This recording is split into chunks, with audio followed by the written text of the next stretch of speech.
नमस्कार। ओडिशार अगणित चाषी भाई एवं भौणी मानक शुभेच्छा एवं शुभ संध्या सहित स्वागत करुछि मुशिबान। दर्शक बंधु, भारत भली एक विकासशील एवं जनबहुल राष्ट्र रे आमर दैनिक खाद्य आवश्यकता को मेंटाइबा सहित आम उत्पादन शक्ति वर्तमान एते बढ़ी जाइछि आम विदेश को आम उत्पादित द्रव्य को रप्तानी करी यथेष्ट मात्रा रे वैदेशिक मुद्रा आमदानी करि पारुछु एवं ए सब संभव हो पारिछि आम चाषी भाई मानकर दिन राति अक्लांत उद्यम कारणरू एवं से चाषी भाई मानकर उद्यम को आउटिके सहज सुंदर सुसंगठित करने सहित से कृषि संपर्कित आनुषंगिक व्यवस्था संपर्क अवगत कराए से सशक्त करने आम चेष्टा कर आसुचु आमर स्वतंत्र कृषि भित्तिक एवं आपण मानकर प्रिय कार्यक्रम जार ना हेउछि कृषि दर्शन। दर्शक बंधु, काजू एक अर्थकरी एवं ता सहित लाभवान चाष आम राज्यर प्रायतः प्रत्येक अंचल बर्तमान चाष करा जाउछि। एहा पूर्व जो भली पार्वत्य अंचल मानकर सीमित थिला ताहा सेठी सीमित न रही वर्तमान चाषी भाई मानक पई एक लाभजनक वृत्ति रे परिगणित होईछि। काजू पाटिके जेमिति सुआदिया एथिरे थिबा पुष्टिसार स्नेहसार श्वेतसार विटामिन एवं धातव लवण मध्य आम शरीर पई बेस जरूरी एवं काजू को कंचामाल रूप व्यवहार करी वर्तमान अनेक उत्पादक द्रव्य मध्य प्रस्तुत करा जाउछि। तेबे काजू चाष उपर निर्भर कर शिल्प मध्य गढ़ी उठिछि। तेबे काजू को आधार करी बा काजू चाष माध्यम रे शिल्प प्रतिष्ठा करी किभली आत्मनिर्भरशील होई परिबा से संपर्क रे आसंतु जानि नबा।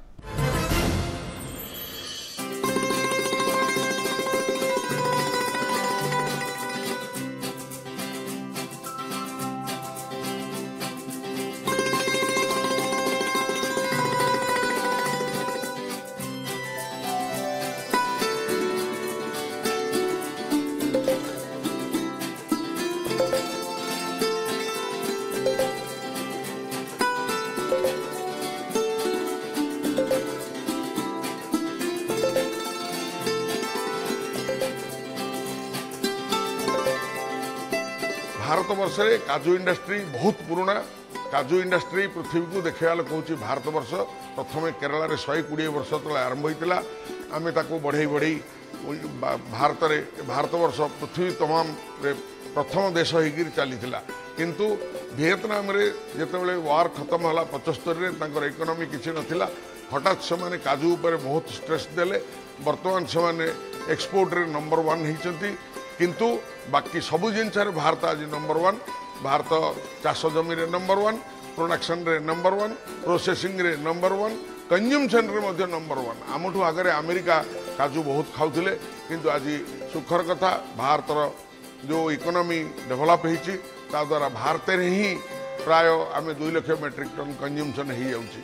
तेणुक सबुथ आम नंबर 1 अच्छे किंतु दुखर कथा यही भितर कौन सी कारणरू कई सरकार प्रोत्साहन अभाव हो बा फाइनेंशियल कंस्ट्रेन हो आम टेक्नोलोजी किसी करें। वियतनाम ए भितर निजे जो चेष्टा करी से टेक्नोलोजी एत सुंदर आगू नहीं गले से आज हजार हजार बस्ता प्रोसेसिंग कर बिना लेबर रे तांकर से बहुत कम लेबर रे कर किंतु भारत वर्ष लेबर अभाव नहीं आज पर्यंत लेबर मिलुथिले किंतु आज भारत वर्ष मध्य लेबर बा काम करने लोक मिलवा बहुत कष्ट होती।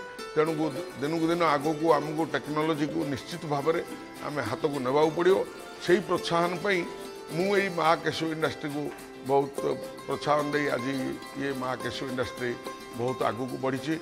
मोर आशा बहुत आगू को आहरी बढ़। ओडिशा विषय किसी कहूँ चाहे आम ओडिशा रे प्राय 100 80,000 हेक्टर चाष जमी अच्छी एवं से प्राय प्राय 1,30,000 40,000 मेट्रिक टन काजू प्रोसेसिंग होची एवं ओडिशा रे प्राय 350 काजू प्रोसेसिंग इंडस्ट्री अच्छी से भितर बहुत टाइनी एवं माइक्रो एवं स्मॉल स्केल इंडस्ट्री स्तर में सब रही आउे हजार हजार श्रमिक आज चाकरी पाउछंती काजू इंडस्ट्री गोटे बहुत लाभकारी इंडस्ट्री किंतु बहुत अर्थ लगान दरकार पड़ुची सरकार इंटरेस्ट नहीं जदि सरकार प्रोत्साहन देवे लॉजिस्टिक सपोर्ट एवं डिफरेंट इंफ्रास्ट्रक्चर सपोर्ट देले ओडिशा जो काजू एक्सपोर्ट हो पारनु ओडिशा काजू एक्सपोर्ट हो पार ये काजू इंडस्ट्री उपर टेक्नोलोजी उपर मुझे किसी कहवाक चाहे प्रथम जो प्रोसेसिंग होता है पॉल्यूशन थिला पूरा रोस्टिंग प्रोसेस थिला वर्तमान जो प्रोसेस आसी से प्रोसेस होची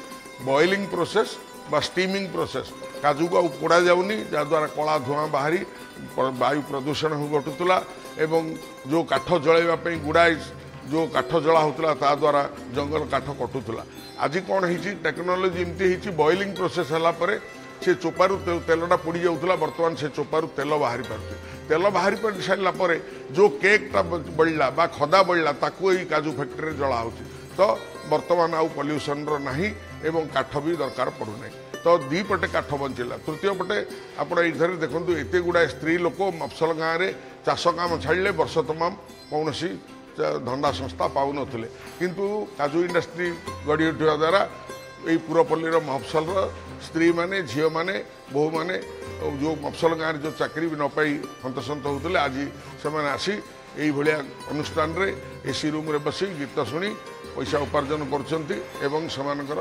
लाइवलीहुड को आगू को बढ़े नौ टेक्नोलोजी प्रोसेस प्रदीप बाबू इंटरेस्ट नहीं ये मझे मो सागर से वियतनाम जाते आम Vietnam totally automatic cutting line आगुरी ऑटोमेटिक पिलिंग मशीन लगेलु वर्तमान आम रिसेंटली नानो पिक्चर गोटे लेटेस्ट मॉडल बहुत बड़ पावरफुल बाहर सेटा को भी आम ऑलरेडी ऑर्डर कर सारी से आसो बर्तमान वियतनाम मशीन वाला भी आसी इंस्टॉलेशन कर काली जाइछन्ति से माने यही जो सेमानकर भी प्रोत्साहन देखिए आउरी किछि आम ऑटोमेशन उपर आगू बढ़िबू एवं यही इंडस्ट्री रो भविष्य बहुत उज्जवल अच्छी आती आशा करे प्रदीप बाबू जो निजे गोटे जदिओ शिक्षित न थाउनु तांकर जिज्ञासा बल आत्मबल मनोबल सी जो एत बड़ स्टेप आगू नहीं एवं आगू बढ़िया इंटरेस्ट देखते तेणु मु भाविली मो ओडिशार जड़े भाई लोग किए किसी ओडिशा को जदि मु किसी सुनाम दे पारुछि बा हजार हजार श्रमिक जो जोगाड़ हो पारुछि एवं आपण जानिछन्ति काजू गोटे अर्थकारी फसल यही काजू फसल रु आज ओडिशार विश्व माने बहुत स्त्री लोक उपार्जनक्षम होती फार्मर मैंने भी अजस्र पैसा पाँच आगुरी 60-70-50 टकर काजू बिका होता आज 100-150 टका रा काजू नट बिका होची तो फार्मर मैंने बहुत किसी पैसा लाभवान होती तेणु ये industry export oriented labour oriented एवं जो दी प्रकार तो आमको फॉरेन एक्सचेंज देवाक पड़ुछि किंतु कथा हला वर्तमान आर इंटरेस्ट लगी जो 7-8 लाख मेट्रिक टन आम इंपोर्ट करूँ गत 2-3 वर्ष है रेट पाइला परे फार्मर माने चाषी माने बहुत आगबर हो बढ़ी एवं प्रोडक्शन दिन को दिन बढ़िबार लगी एवं प्रोसेसिंग बढ़िबार लगी तेणु ये इंडस्ट्री दिन को दिन काजू कंज्यूमसन डे बाय डे बढ़िबार चलती लोक मानकर गोटे आगुरी भूल धारणा थिला काजू खाइले डायबिटीज हो काजू खाइले हार्ट खराब हो काजू खाइले कोलेस्टेरोल हो किंतु रिसेंट स्टडीज आउ अमेरिकन विभिन्न डेवलप्ड कंट्रीज मैंने स्टडी कर देखिले जे यहाँ डायबिटीज ये जीरो कोलेस्टेरोल जदि जो कोलेस्टेरोल अच्छी दैट इज हेल्दी कोलेस्टेरोल ये फैट अच्छी 47% किंतु it is a soluble healthy fat so आप मोनोसैचुरेटेड अनसैचुरेटेड ओली अच्छी ये ओलिक एसिड बोली गोटे अच्छी जिनस जोटा कि हेल्थ फ्रेंडली आउ ये rare minerals like manganese phosphorus sulphur copper etcetera ये सब जिनस अच्छी सांगे विटामिन ए बी डी बहुत विटामिन भी प्रचुर संख्यार रही तेणु काजू गोटे बहुत देह स्वास्थ्य बहुत भल बर्तमान डायबिटीज पेसेंट मान पाखे अनुष्ठान रे गोटे बर्तमान ट्राई करी देखिछन। दर्शक बंधु धान हेउछि आम राज्यर एक मुख्य खाद्य फसल आम राज्यर अनुकूल जलवायु धान चाष बेस अनुकूल हेले मध्य आम राज्यर उत्पादिका एवं उत्पादन शक्ति जातीय हार ठारू यथेष्ट कम। तेज दर्शक बंधु एसबूर एक कारण होउछि बन्या बात्या मरुड़ी भली प्राकृतिक दुर्विपाक एवं ता सहित रोगपोकर प्रादुर्भाव। तेज दर्शक बंधु आम चाषी भाई माने धान फसल में देखा जाउथबा विभिन्न रोगपोक संपर्क में ज्ञान रखी सेगुड़िकर निराकरण करबा मध्य बेस जरूरी। तेज आसंतु आज आम आलोचना करबा धान में देखा जाउथबा केतेक साधारण रोगपोक एवं सेगुड़िक दमन करिबार उपाय संपर्क में किछि गुरुत्वपूर्ण तथ्य।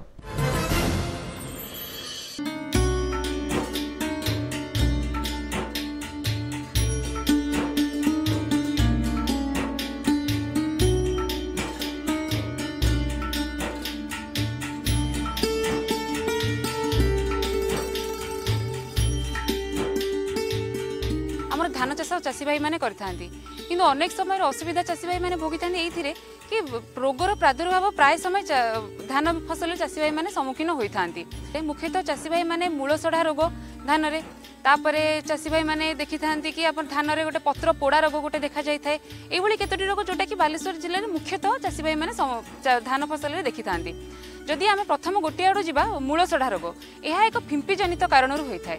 जदि चाषी भाई मैंने मूलसढ़ा रोग पर दमन करा चाहिए प्रथम बिहन विशोधन करने निहाती आवश्यक। बिहन विशोधन करने चाषी भाई मैंने विटावैक्स पावर रे केजीए बिहन पिछा 2 ग्राम लेखे विटावैक्स पावर नहीं जदि बिहन विशोधन करुँच रोग परवर्ती अवस्था हबार बहुत अंश संभावना कमी जाए। तेणु जदि बिहन विशोधनटा निहाती चाषी भाई मैंने करवा दरकार।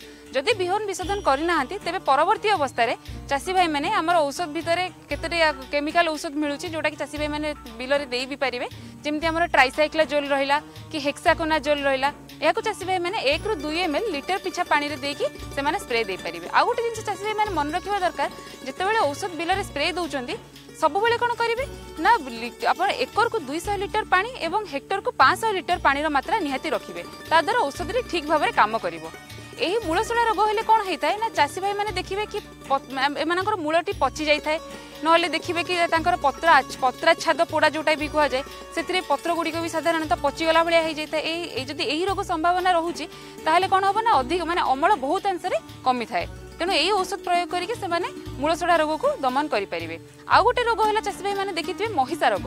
महिषा रोग 2 प्रकार आसे गोटे यार गोटे लक्षण देखा जाए कि गछर जो आपण मानकर जो कांड रहा से कौन होता है ना आखि आकृतिर चिन्ह आसी था चारिपट बादामी रंग होता है मझीटी धूसर रंगर होता है।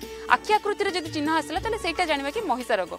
आ गोटे महिषार आ गोटे लक्षण हूँ गला महिषा रोग। ए कौन हुए केंडा आसवा पूर्व यही लक्षणटी देखा जाए साधारणतः जो केंडा बाहरी थाए केंडार मूल गोटे कला रंगर गोटे रिंग भाया दाग गोटे देखा जाए और केंडाटी से भांगी पड़े और साधारणतः केंडा गुड़िक अगाड़ी हो जाए। जब यही महिषा रोग देखा जाए तो यही क्षेत्र में अमल अनेकांश क्षतिग्रस्त होता है। जदि यही समस्या देखा जाउची आपण माने चाषी भाई माने हमर नाटिव गोटे औषध आसुची को जदि से माने गोटे बैरेल ले से माने जदि 5 ରୁ 7 ग्राम देके से माने स्प्रे दोचन ताहले एही रोग रो से माने चाषी भाई माने एही रोग को अनेकांश दमन कर दे पारिबे। अन्य एक समस्या रोचे चाषी भाई मैंने देखी थे बैक्टेरियल लीफ ब्लाइट बीएलबी कौन होता है ना पत्र ऊपर आड़ू 2 धार पोड़ी जाए जहाँफल कौन हुए संपूर्ण बिलटी जलीगला भाया देखा जाए। आ द्वारा परवर्ती अवस्था कौन हुए ना पिल बाहर साधारणतः यही रोगटी देखा दिवा आरंभ करें जितेबाला तापमात्रा अधिक थाए आपण मानकर वायुमंडल आर्द्रता अधिका थाए यही रोगर प्रादुर्भाव बेसी होता है और बैक्टेरिया यही अवस्था अधिक मात्रा बढ़ी थाए।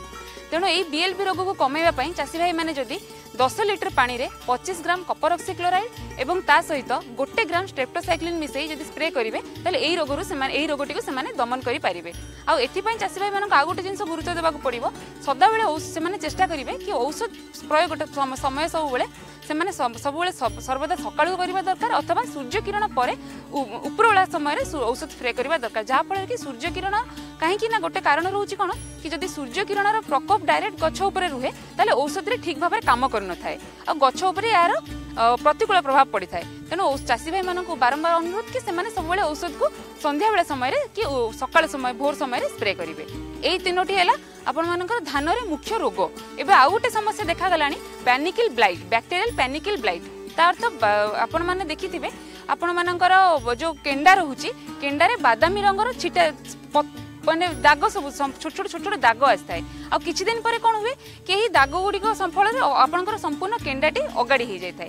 जदि यह भी जदि देखा जाउची यह भी एक बैक्टीरिया जनित कारण होता है एथिपे भी चासी भाई माने जदि सही औषध जोटा कि 10 लिटर पानी रे 25 ग्राम कपर ऑक्सीक्लोराइड सहित 1 ग्राम स्ट्रेप्टोसाइक्लिन मिसे स्प्रे करछंती ताले चासी भाई माने उपकृत हेबे। ये गला मुख्य केतोटी रोग कथा। यह व्यतीत आउ गोटे मुख्य रोग रहिला कोन ना आपनकर बादामी पत्र छिटा रोग। एही रोगर लक्षण कोन देखा जाय ना संपूर्ण गच्छ सारा छिटा छिटा छिटा छिटा दाग आसी थाए। आ कोन हुई ना परवर्ती अवस्था रे केंडा बाहरला पर यह केंडा रे मध्ये दाग आसी थाए। आ किछि दिन पर जदि एही दाग अधिक दिन रुहे ताले केंडाटी अगाड़ी होबार मध्ये बहुत संभावना रही थाए। तेणु यही समस्या देखा गले चासी भाई माने जदि से माने हेक्साकोनाजोल हो किंबा प्रोपिकोनाजोल हो किंबा ट्राइसाइक्लोजोल किंबा आजोक्सिस्ट्रोबिन एही औषध गुड़िक जदि से अनुमोदित मात्रा रे स्प्रे करिवे ताले से निश्चित भाव सुफल पाई परिबे। धान चाष रे चासी भाई माने अनेक समय कोन ना विभिन्न पोक समस्या कारणरू अमल बहुत भाव क्षतिग्रस्त होइथांती। एही पोक जदि देखिबा विभिन्न प्रकार पोक मुख्यतः होछि स्टेम बोरर बा कांडबिंधा पोक। कांडबिंधा पोक साधारणतः आदिम काल रही आछि। चासी भाई माने खरीफ रे भी धान करिथांती रबी ऋतु रे मध्ये धान करिथांती।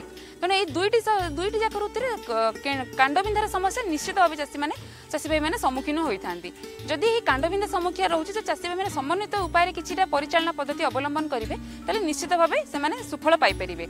एथिपई हम जदि देखिबा प्रथमे कोन होउछि ना चासी भाई माने जदि से माने जो तांकर नर्सरी जोटा प्रस्तुत करूचंती नर्सरी प्रस्तुत करबा पूर्वरु चारा अर्थात चारार बेड जो प्रस्तुत करूचंता पूर्वरु से माने जदि कार्बोफ्यूरान हो किंबा कार्टा हाइड्रोक्लोराइड रो दानादार विष जोटा को आसुची सेटा को जदि से माने हेक्टर जमी पिछा जेति कि से माने नर्सरी से माने जेति तळी घेरा प्रस्तुत करूचंती सेही तळी घेरा को जदि गोटिए केजी देकी से माने तळी घेराटी को विशोधन करिवे तबे एहा से मानकर धान रोइबार मासे पर्यंत से मानकु स्टेम बोरर समस्या हबा को देई न थाए। दर्शक बंधु कृषिर एक सामग्रिक विकास होछि आम समस्तंकर एक साधारण लक्ष्य। कृषि वैज्ञानिक मानक ठारू आरंभ करी कृषि विशेषज्ञ पर्यंत ए सभी कृषिर विकास पाई निरंतर प्रचेष्टा करि आसुचंती। तेबे सबुर एक सामग्रिक प्रक्रिया एवं एक सामग्रिक तथ्य आम प्रदान करू आम कृषि खबर माध्यम रे। तेबे आसंतु ना चासी भाई मानकर हित उद्देश्य प्रसारित ए कृषि दर्शन कार्यक्रम स्वतंत्र विभाग कृषि खबर उपरे नजर पकाइबा।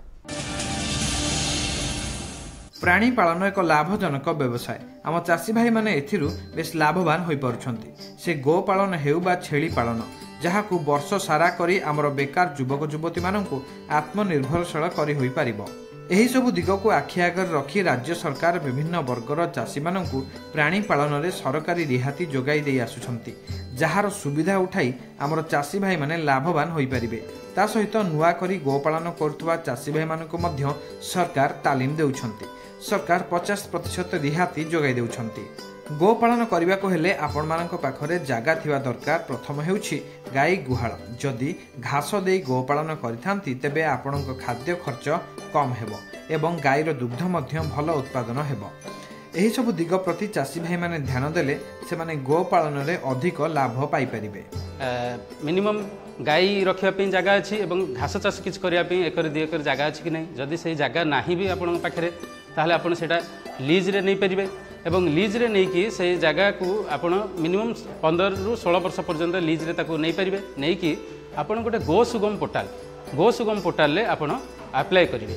से योजना माध्यम रे आपण माने 50% पर्यंत रिहाती पाई परिबे एवं आपण जो हिसाब रे प्रोजेक्ट करूथिबे 20टा गाई पे करंतु बा 30टा गाई पे करंतु अन्य जमी आपंकर वर्ष को 2 लाख टंका लाभ हो से हिसाब से प्रोजेक्ट ही करा पड़े एवं आपन गो हेड देला परे आपण विभिन्न किस्ती रे जदि बैंक ठू आपण ऋण करथिबे घर पे प्रथम किस्ती रे पैसा पाई परिबे।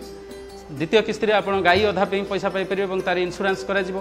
तृतीय किस्ती रे बा शेष किस्ती रे आपण बाकी तिक गाई आनिबे एवं तार इंश्योरेंस करिवे। एवं आपणकर एठी जहाँ प्रोजेक्ट कॉस्ट रहबो फिक्स्ड कॉस्ट रो सर्वनिम्न 40 भाग आपन को रिहाती भाव में मिल पार। जनरल कास्ट रही साधारण वर्गर लोक होती ताहले आपन 40 भाग रिहाती पाइबे। जदि एससी एसटी एवं महिला होती ताहले निश्चित भाव में तार 50% आपन पाई परिबे। धान उत्पादन रे ओडिशा हेउची चतुर्थ बृहत्तम राज्य जेउठी उभय रबी और खरीफ ऋतु रे अधिकरु अधिक धान चाष होइथाय। चाषी भाई माने किभଳି धान चाष रे अधिक लाभवान होई परिबे एहाकु आखि आगर रखी सरकार सेमानकु धान चाष रे सठिक परिचालना संबंधी ज्ञान कौशल जोगाई आसुछंती। से किसम चयन हेउ बा सार परिचालना चाषी भाई माने जदि सठिक भाव में करिथांती तेबे तांकर उत्पादन बढ़ी थाए। धान चाष रे सार परिचालना एक गुरुत्वपूर्ण दिग। धान बुणिबा ठारू आरंभ करी फूल उड़ाइबा पर्यंत जदि आमर चाषी भाई माने जमीर आवश्यकता अनुसार सार परिचालना करिथांती तेबे फसल रे खाद्य सार अभाव जमारू होई न थाए, जहाद्वारा फसल अमल भल होता है। आम एठारे कही रखुचु एही सार परिचालना पूर्वर चाषी भाई माने माटी परीक्षा करनेबा दरकार। जो माने माटी परीक्षा करिथिबे जदि हमर साधारणतः धान चाष पई सल्फर जातीय बा जिंक एवं बोरन एई सब अनुसार मध्य अभाव परिलक्षित होता है। जो जगार माटी परीक्षा पर जो अनुसार अभाव परिलक्षित होउची सेठी आमे अनुसार मध्य प्रयोग करवा उचित। मुख्य सार हिसाब रे जदि आमे डीएपी प्रयोग करवा ताहले एकर प्रति डीएपी 35 किलोग्राम एवं म्यूरेट ऑफ पोटास 27 किलोग्राम आवश्यक होता है। या संगे जो अनुसार कथा कहली अनुसार हिसाब रे हमर जदि आमे सिंगल सुपर फॉस्फेट व्यवहार करूचे ताहले हमर आउ सल्फर जातीय सार प्रयोग करिया दरकार नहीं एवं जिंक किंतु प्रयोग करिया पड़िबो।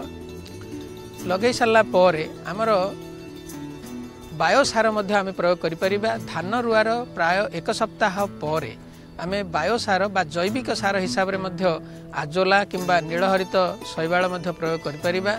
एई जदि आमे जैविक सार प्रयोग करूचे ताहले 3 सप्ताह बेलकु जमी रे एगुडिक प्रचुर भाव रे माड़ी जांती एवं 3 सप्ताह बेलकु आमे कोन करबा ना पानी टिके काटी देइकरी एगुडा जतेले आमे जो घास बछा यंत्र अछि ताकू जदि आमे चलेइबा ताहले एगुडा मध्य सब माटी रे मिसि जांती। कृषि आनी देइछि सफलता। चाषी भाई मानकर उत्पादन बहुगुणित होइछि एवं सेमाने लाभवान होई पारुछन्ति। चाषी भाई माने कृषि कार्य करी निजे रोजगारक्षम हेबा सहित अन्य मानकु 2 मुठा आहार मध्य जोगाई देउछन्ति। सेहि भଳି चाषबास करी सफलता हासिल करिथिबा एही चाषी भाई जनक हेउछन्ति सीताकांत बेहेरा। संबलपुर जिलार धानकोड़ा ब्लॉक रो तांकर घर। से प्राणी पालन को विशेष गुरुत्व दियंती। कुकुड़ा, छेली, गाई, माछ इत्यादि से करुछन्ति। एथि सहित फसल रे से बुंदा जलसेचन मध्य व्यवहार करुछन्ति। से निजे रोजगारक्षम हेबा सह अन्य मानकु रोजगार रो नुआ बाट देखाइछन्ति। निजर सफलता संपर्क रे से कहन्ति मैं एग्री एक्टिविटी के सिलेक्ट कली जेंटा कि हमर इन एम्प्लॉयमेंट जनरेशन रे बहुत हेल्पफुल हबा हमर लोकल एरिया संबलपुर लगी। मेनली हमर इन रहुचे गाय डायरी पार्ट रहिছে जेनो हमर एट प्रेजेंट हमर 30 टा गाय अछन गुटे बुल अछि। हम फ्री रेंज चिकन रखि जन माने खुला बुलबे उपजुक खाइबे आउ से गाय आउ छेली मानकर एकटो पैरासाइट से मन को कंट्रोल करबे सेतले फ्री रेंज चिकन हमर रहिछ। पाखापाखि 7 एकड़ एरिया हमर प्लांटेशन होछि। सेतु मेजर प्लांटेशन मैंगो प्लांटेशन है जेंटा ऑलरेडी हमर लागि सालान आउ तार मोर्टालिटी रिड्यूस करवार लगे आम ताके ड्रिप इरिगेशन रे फैसिलिटेट करेछु। आम कटेजेस आउ ट्री हाउसेस तार सराउंडिंग रे बनामु जेन कि आम आसिकरी लोक रही पारबे ताकर स्ट्रेसफुल लाइफ रू रिलैक्स हो पारबे एकदम फ्रेश ऑक्सीजन पाई पारबे। एरिया देखुथिबे आपन चारियाडे तार छड़ा हमर 4टा टोटल 4टा पॉइंट तैयारी हिचे जेन आम एक्वाकल्चर भी करमु आउ बोटिंग फैसिलिटी रहबा जेन माने रहबे सेन फिशिंग प्लेटफॉर्म रहबा जेन। दर्शक बंधु बजार रे विभिन्न समय रे परिवर्तित होउथिबा बजार दर चाषी भाई मानक पई अनेक समय रे लाभ परिवर्ते क्षतिर सम्मुखीन हेबाक पड़े। तार उत्पादित द्रव्य को सठिक बजार दर रे बिक्री करिबा चाषी भाई मानकर एक मूल लक्ष्य। तेणु चाषी भाई मानकु परिवर्तित बजार दर संपर्क में किसी तथ्य प्रदान करू आमे स्वतंत्र विभाग माध्यम रे। तेबे आसंतु वर्तमान नजर पकाइबा कौन रहिछि आज।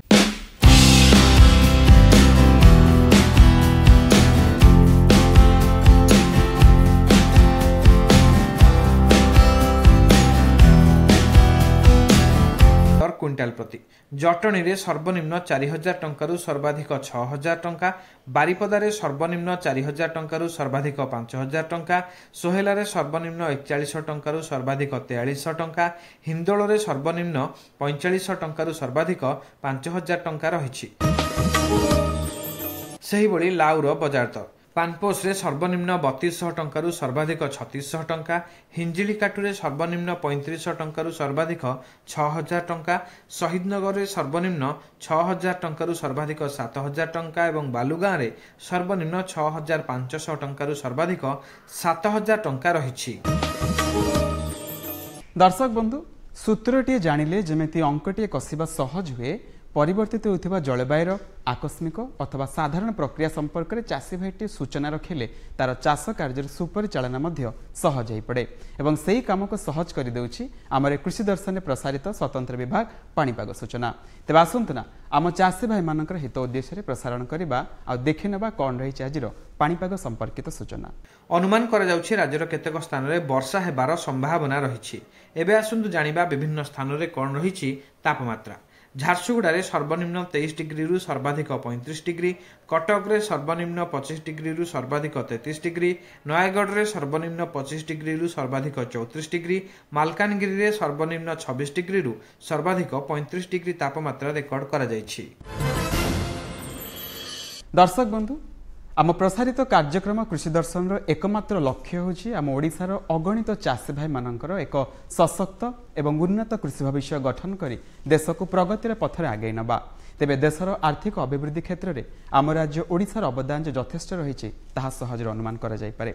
तेबे चाषी भाई मानकर अवदान को आहरी सुंदर सशक्त करने आम चेष्टा करि आसुछु आम कार्यक्रम माध्यम एवं ता सहित आम कार्यक्रम में प्रसारित होता शुक्रवार फोन इन सीधा प्रसारण माध्यम। तेबे चलित सप्ताह फोन इन सीधा प्रसारण विषयवस्तुटी होछि उद्यान कृषि में सरकारी प्रोत्साहन और यही सब संपर्क में आपण मानकर ज्ञान जहाँ रही तार परिसर को आहरी व्यापक करने सहित आपण को उद्यान कृषि संपर्क में नुआ नुआ तथ्य प्रदान करने आम सह जो विशेषज्ञ उपस्थित रहे आपण सीधा सड़क से कथा पारे और आपंकर समस्या पचारि बुझे। समस्याटी को पचारि बुझापी जो दुईटी नंबर रही कही रखुच्छी आप लिखि नियंतु।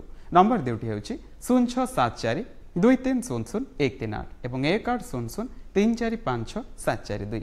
दर्शक बंधु आज तो समय सरी आसी आशा करुच्ची आज कार्यक्रम में प्रसारित होता समस्त तथ्य आपण मानक बेस उपयोगी और ए सब को प्रयोग करी आपण निश्चय सफल हेबे।